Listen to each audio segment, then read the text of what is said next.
Maybe you're lost. The Honda dealership is 3 blocks down.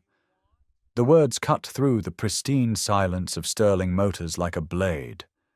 But it wasn't just Richard Island's voice that stung, it was the ripple of agreement that followed. A soft chuckle from a well-dressed woman examining a Bentley.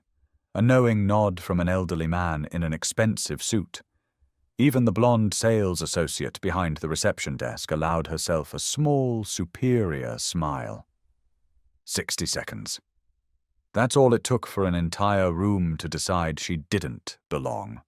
What they saw was a black woman in a simple blue dress, clearly out of her depth in their world of crystal chandeliers and $250,000 cars. What they didn't see was the storm that was about to reshape everything they thought they knew about power. Richard Island thought he had the room on his side. He thought he understood who held the cards in this gleaming temple of wealth and status. In 30 minutes, those assumptions would cost him everything.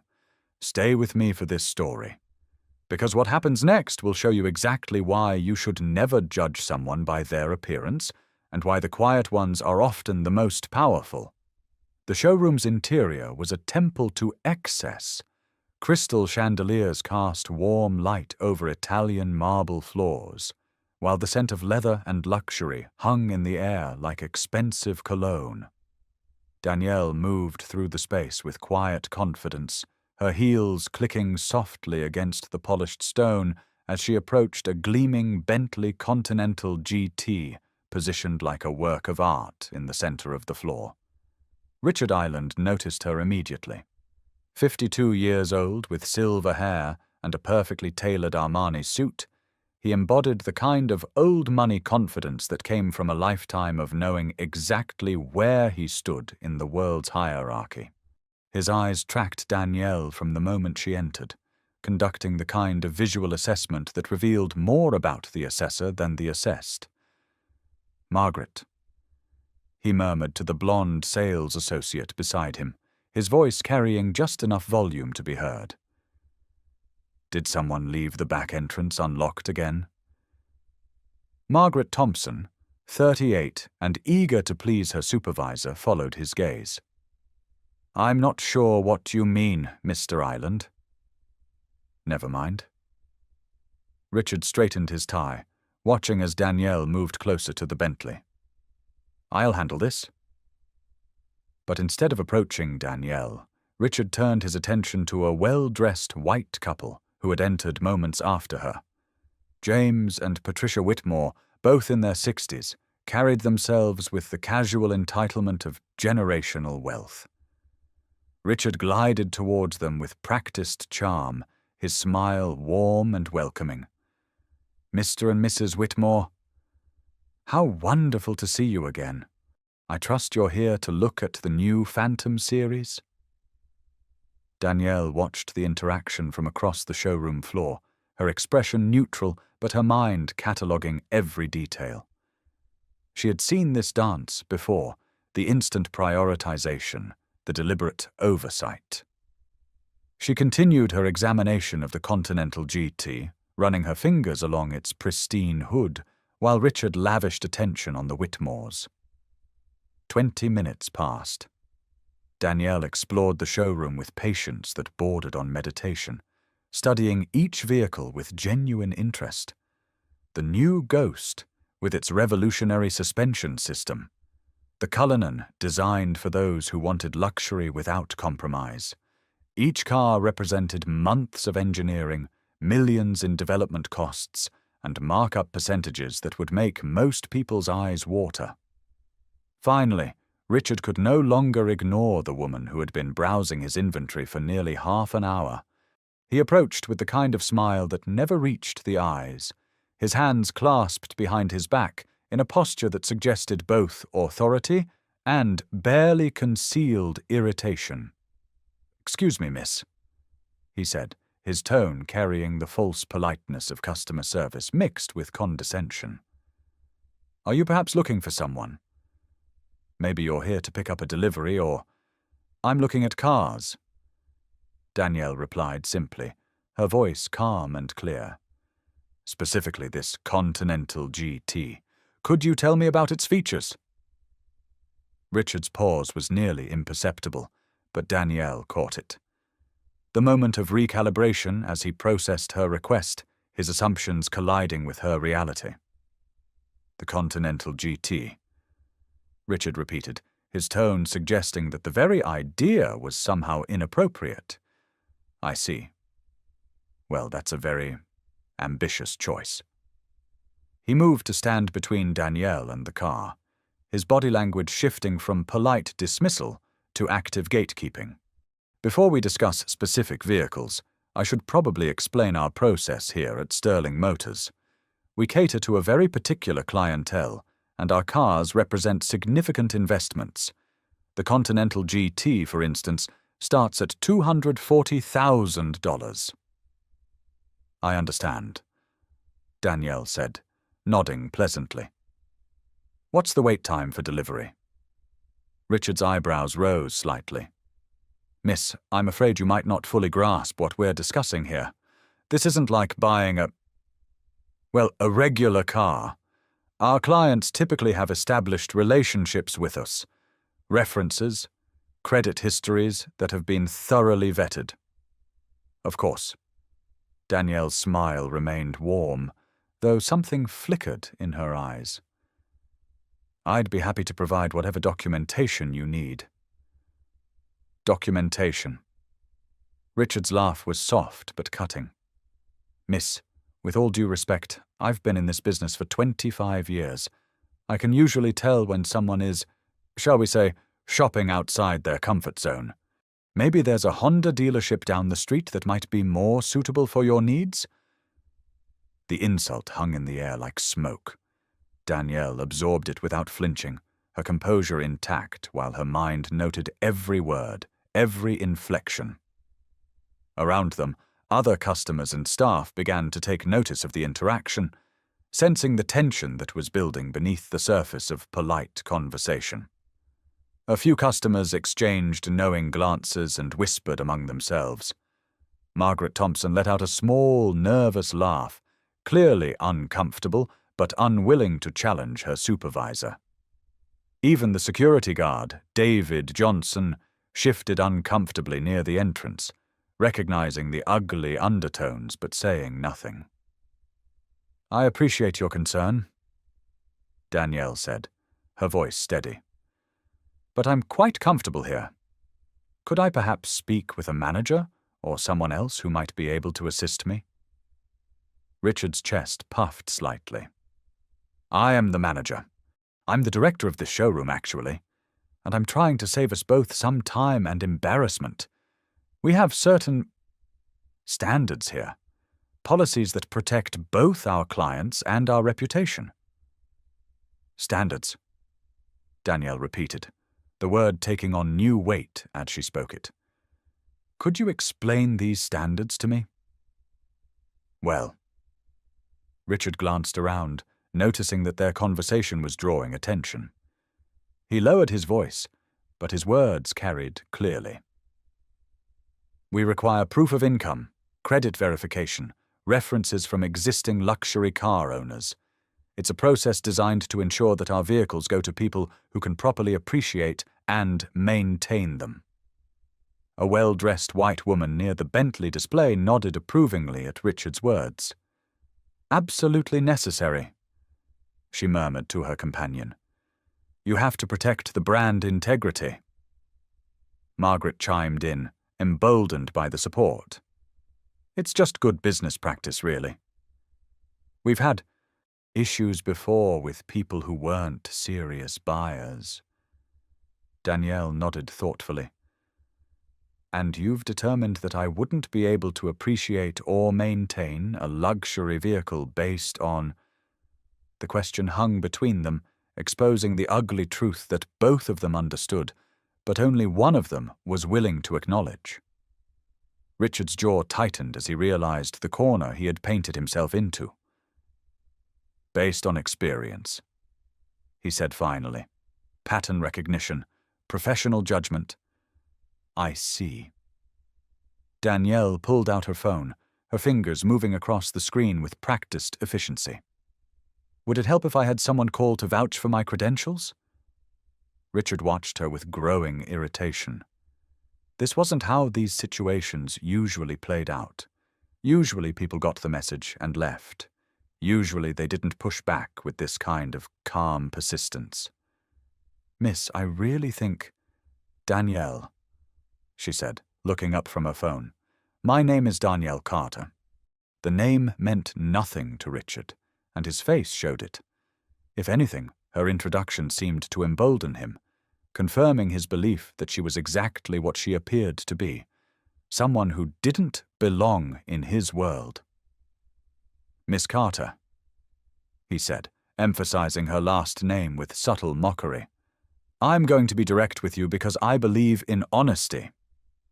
You've been in my showroom for 45 minutes, handling merchandise worth more than most people's houses. You're asking questions about vehicles that require substantial financial commitments, and frankly, nothing about your presentation suggests you're a serious buyer. The words hit the air like a slap. Around them, the showroom had grown quieter as staff and customers became aware that something significant was happening.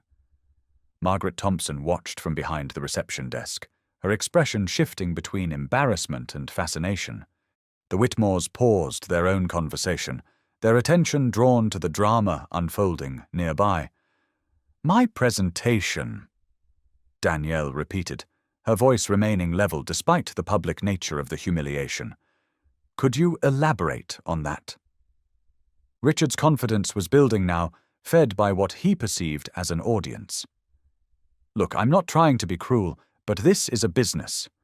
Our cars are investments, status symbols. They're purchased by CEOs, celebrities, people with generational wealth. They're not impulse buys for people who want to take Instagram photos. The accusation was clear, ugly, and designed to wound. Several people in the showroom shifted uncomfortably, while others pulled out their phones, sensing that something newsworthy was happening. But a few customers seemed to nod in agreement with Richard's assessment. I mean, he has a point, whispered Mrs. Patricia Whitmore to her husband. You do see this sort of thing sometimes, people coming into places they can't afford just to, well, you know. Her husband, uncomfortable with the direction of the conversation, tried to shush her, but Richard had heard the support, and it emboldened him further. You think I'm here for social media content? Danielle said, not asking but confirming. I think you're here because you saw something shiny and expensive, and you thought you'd see how close you could get before someone stopped you. Richard's voice was gaining volume, his restraint dissolving. I see it all the time. People who mistake browsing for buying, who confuse ambition with ability. A young woman near the Rolls-Royce display had begun recording on her phone, holding it low but capturing the interaction. Margaret Thompson looked increasingly uncomfortable, glancing between Richard and the exit as if calculating whether she should intervene. Mr. Ireland, Danielle said quietly, I think there may be a misunderstanding here. The only misunderstanding, Richard replied, is yours. About what this place is, about what our clients look like, about whether you belong here. He gestured broadly at the showroom around them. This isn't a museum. This isn't a place for window shopping or wishful thinking. This is a business that serves serious people with serious money. Danielle reached into her purse and pulled out her phone again, sending a quick text message. Her fingers moved with calm precision. Contact Sterling HQ immediately. Situation developing. Need corporate intervention in 30 minutes. The message was sent to Marcus, her executive assistant, a man whose efficiency was matched only by his discretion. Within moments, her phone buzzed with a confirmation. Understood. Escalating now. Are you texting your friends about this? Richard asked, his voice dripping with disdain. Planning to put this on TikTok? Turn this into some kind of viral moment about how the luxury car dealer was mean to you? Danielle looked up from her phone, her expression serene. "Mr. Island, I'm trying to give you an opportunity to reconsider your approach." "My approach?" Richard laughed, the sound harsh and unpleasant. "My approach is what's built this business. It's what separates serious buyers from time wasters. It's what maintains the integrity of the Sterling Motors brand." He paused, studying her face as if seeing her clearly for the first time. "You know what? I think we're done here. I think it's time for you to leave." The ultimatum hung in the air like a gauntlet thrown down. Around them, the showroom had gone almost completely silent, the weight of the moment pressing down on everyone present.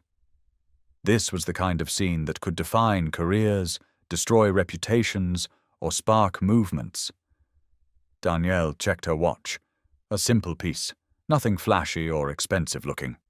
28 minutes until Marcus's deadline. 28 minutes to see how far this would go, how deep the prejudice ran, how publicly Richard Island was willing to humiliate himself. "I'd prefer to stay," she said simply. "I'm still interested in purchasing a vehicle." These procedures seemed designed to target one specific type of person. But did they know who they were really dealing with? Richard's face flushed red at Danielle's quiet refusal to leave. What had started as condescending dismissal was evolving into something uglier, more personal. He stepped closer, using his height advantage to loom over her, his voice dropping to a harsh whisper that somehow carried further than if he had shouted. "Listen to me very carefully," he said. "I've been polite. I've been professional. But you're starting to test my patience. You don't belong here, you can't afford what we sell, and your persistence is becoming disruptive to my legitimate customers." Margaret Thompson approached hesitantly from across the showroom. "Mr. Island, perhaps I could—" "Margaret, call security." Richard interrupted, without taking his eyes off Danielle. "And while you're at it, document this interaction. I want everything recorded in case we need to pursue trespassing charges." The young woman with the phone had moved closer, her recording now openly visible. Other customers were pulling out their devices, the scene taking on the electric atmosphere of something that would soon be shared far beyond these walls. "Sir," Danielle said, her voice carrying a note of genuine curiosity, "what exactly makes you think I can't afford your vehicles?" "Are you serious?" Richard's professional veneer was cracking completely now. "Look at yourself. Look at how you're dressed, how you carry yourself. This isn't about discrimination, this is about reality. This is about pattern recognition and professional experience." The Whitmores had abandoned all pretense of shopping, moving closer to witness the confrontation. Patricia leaned toward her husband, her voice carrying in the marble-walled space. "James, should we say something?" "Not our business, dear," he replied, though his discomfort was evident. But not everyone shared James's restraint. An older white man in a tailored jacket approached the group. "Excuse me," he said to Richard, "but I think you're handling this exactly right. Can't have just anyone wandering in here wasting everyone's time." Margaret nodded vigorously. "Mr. Island really does know how to read people. It's one of his strengths. A young African-American couple, Marcus and Zoe Williams, had entered the showroom moments earlier and immediately sensed the tension. They positioned themselves near the entrance, their expressions shifting from curiosity to recognition to anger as they understood what they were witnessing. "This is insane," Zoe whispered to her husband. "They're literally ganging up on her." But their voices were drowned out by the growing chorus of support for Richard's position. The woman recording had been joined by others, phones appearing throughout the showroom like digital witnesses to a modern-day injustice. The hashtag number Sterling discrimination was already being typed into captions, the incident spreading across social media in real time. Richard noticed the phones and the growing crowd, and instead of backing down, he seemed to draw energy from the attention. "You know what? Good. Record this. Let everyone see what happens when someone tries to game the system, when they try to turn a legitimate business interaction into some kind of racial incident." The words hit the air like a physical blow. Several people in the crowd gasped audibly, the ugly truth finally spoken aloud. Danielle absorbed the statement with the same calm she had shown throughout the encounter, but something shifted in her posture, a subtle straightening that suggested steel beneath silk.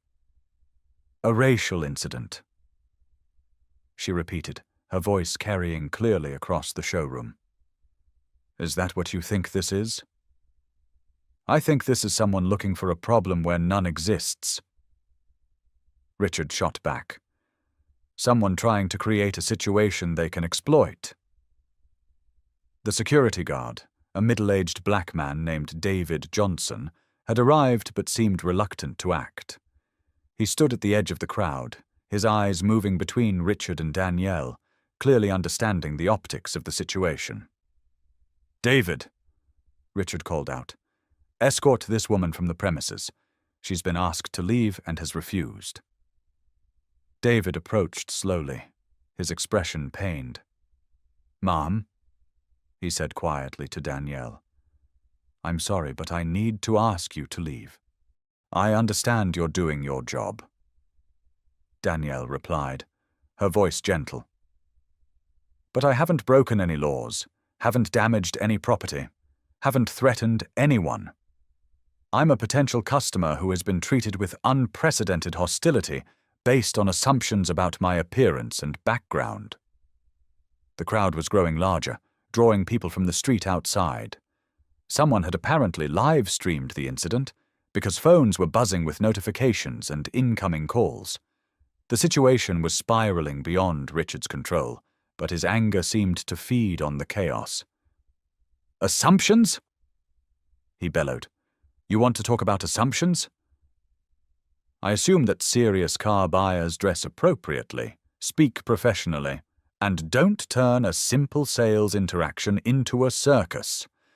I assume that people who can afford $250,000 cars don't need to waste 45 minutes browsing and asking elementary questions."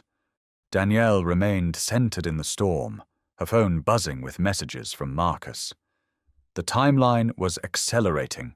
News outlets were picking up the story, corporate headquarters was fielding calls, and the situation was becoming exactly what she had hoped to avoid. "Mr. Island," she said, her voice cutting through the noise with calm authority, "I'm going to ask you one more time. Is there anyone else I can speak with? Anyone who might approach this interaction with fresh eyes?"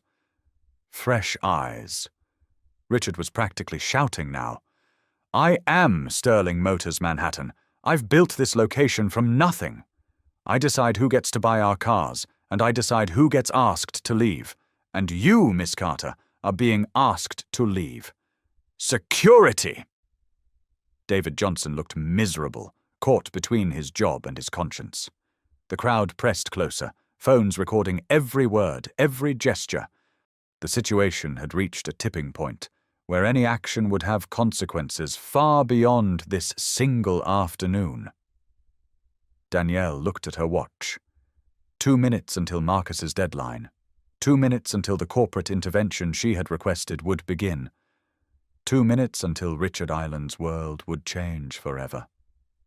"Mr. Island," she said, her voice carrying over the crowd with crystalline clarity, "you've made your position very clear. Now let me clarify mine." The showroom fell silent as Danielle stepped forward, her presence commanding attention in a way that had nothing to do with volume or aggression.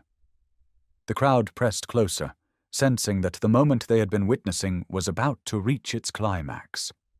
"For the past hour," Danielle began, her voice carrying clearly across the marble floors, "I have been insulted, dismissed, accused, and ultimately asked to leave this establishment. I have been treated as a criminal, a time waster, and a social media opportunist.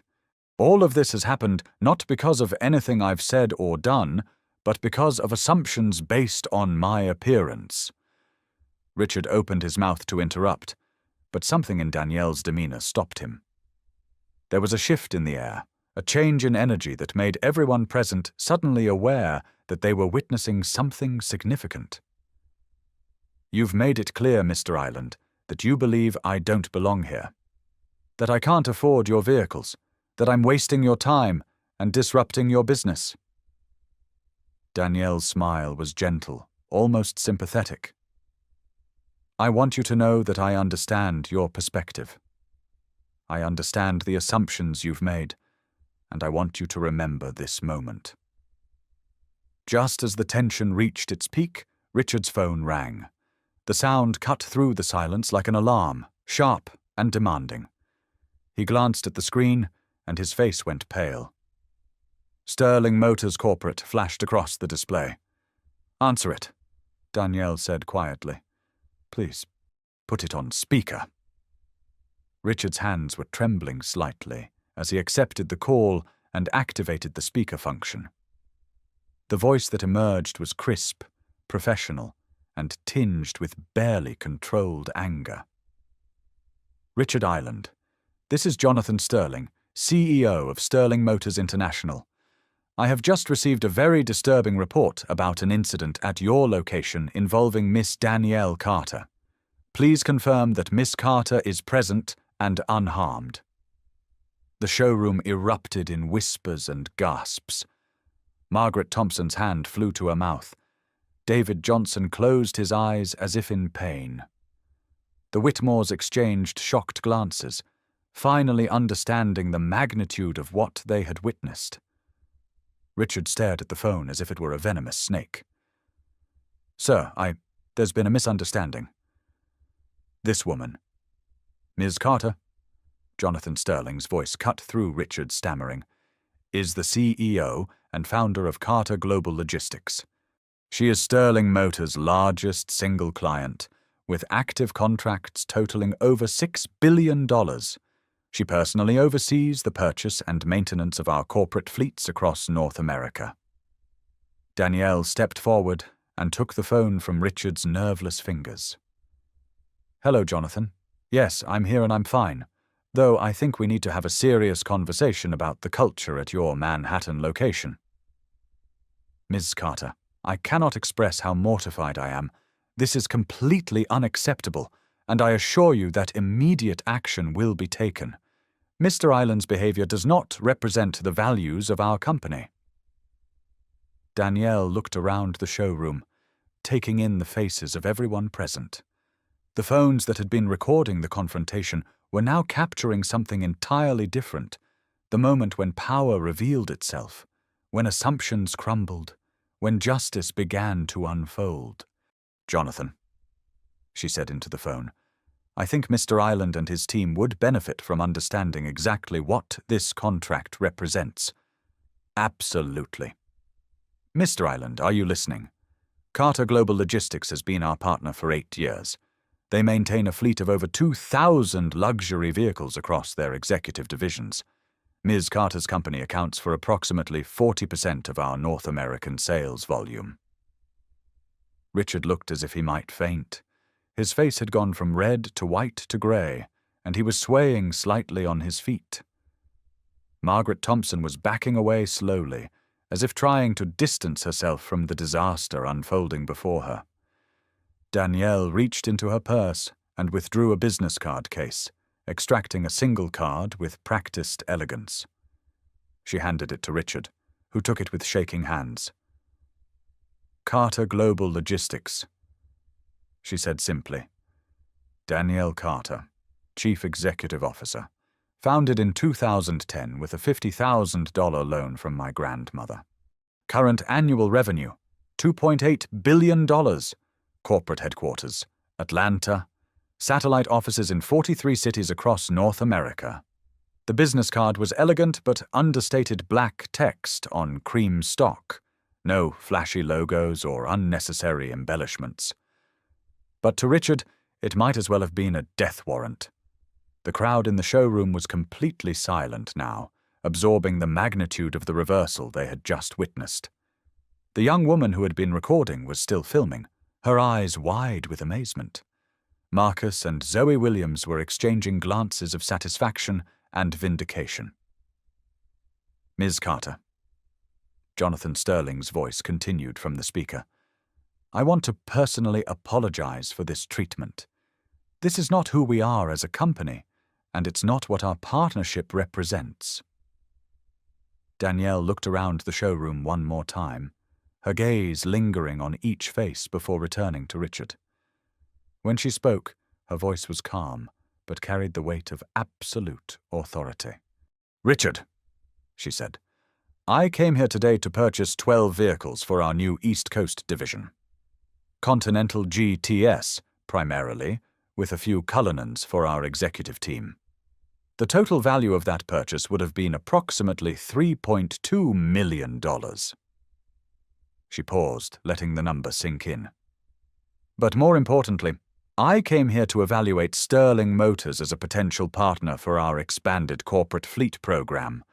We're opening 15 new locations over the next 18 months, each requiring a full complement of executive vehicles. The contract we've been discussing with your corporate office would have been worth $150 million over 5 years. Richard's legs seemed to give out slightly, and he reached for a nearby chair to steady himself. "Would have been," Danielle repeated, her words falling like stones into still water. "Past tense, because what I've experienced here today tells me everything I need to know about the culture of this organization, at least at this location." The silence that followed Danielle's words was deafening. Richard Ireland stood frozen, the business card still clutched in his hand, his face a mask of horror as the full implications of the situation crashed over him like a tsunami. "Jonathan," Danielle said into the phone, her voice businesslike and final. "I'm formally notifying you that Carter Global Logistics is terminating all existing contracts with Sterling Motors, effective immediately. Our legal team will be in touch regarding the transition of our current fleet and the cancellation of pending orders." "Miss Carter, please." Jonathan Sterling's voice was desperate now. "Surely we can discuss this." "Richard's actions don't represent. They represent exactly what they represent," Danielle interrupted. "A culture that judges clients based on appearance, that treats people differently based on race, that allows discrimination to flourish under the guise of professional judgment. These aren't individual failings, Jonathan. These are systemic problems." She ended the call and handed the phone back to Richard, who took it mechanically, his eyes unfocused. Within minutes, Richard's phone rang again. This time, the caller ID showed Sterling Corporate HR. Then again from Legal Department, then from Regional Director. Each call brought the same message. He was suspended pending a full investigation, effective immediately. Margaret Thompson was quietly gathering her personal items, clearly understanding that her association with the incident would likely end her employment as well. The security guard, David Johnson, approached Danielle with obvious relief. "Ma'am," he said quietly, "I want to apologize for my part in this. I should have refused to be part of what was happening here." Danielle's expression softened. "You were in an impossible position, David. I don't hold you responsible for doing your job." The crowd in the showroom was beginning to disperse, but the damage was already spreading far beyond these walls.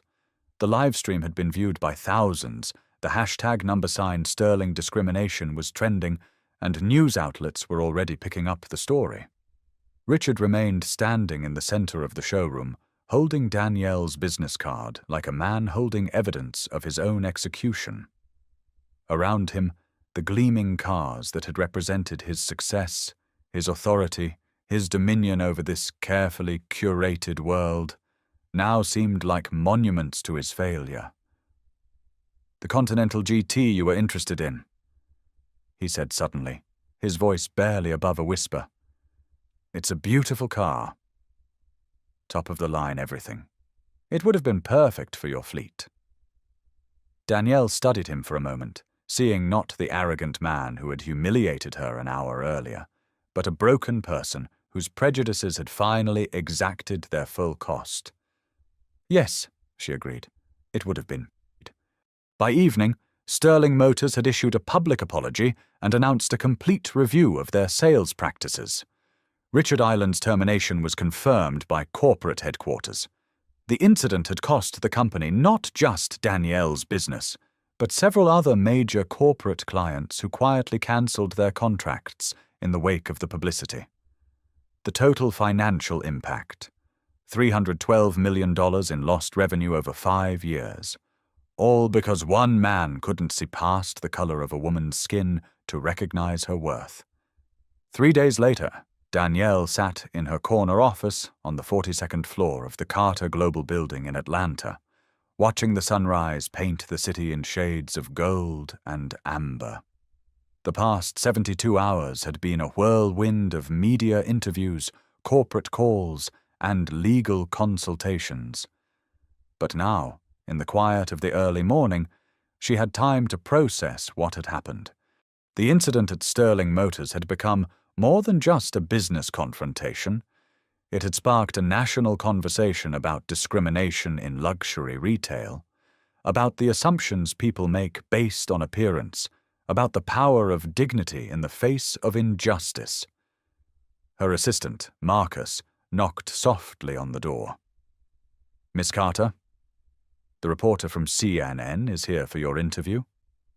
"Send her in," Danielle replied, straightening her jacket, a different one than she had worn that day in the showroom, but chosen with the same deliberate, understated elegance. Sarah Mitchell from CNN entered with her camera crew, her expression respectful but curious.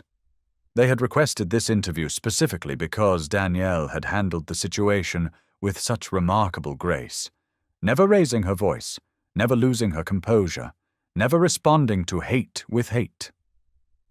"Ms. Carter," Sarah began once they were seated, "you've become something of a symbol over the past few days. People are calling you a hero, an inspiration. How do you respond to that?" Danielle considered the question carefully. "I don't think of myself as a hero, Sarah. I think of myself as someone who was fortunate enough to have the resources and position to respond effectively to discrimination. But the real heroes are the people who face this kind of treatment without those advantages and who maintain their dignity anyway.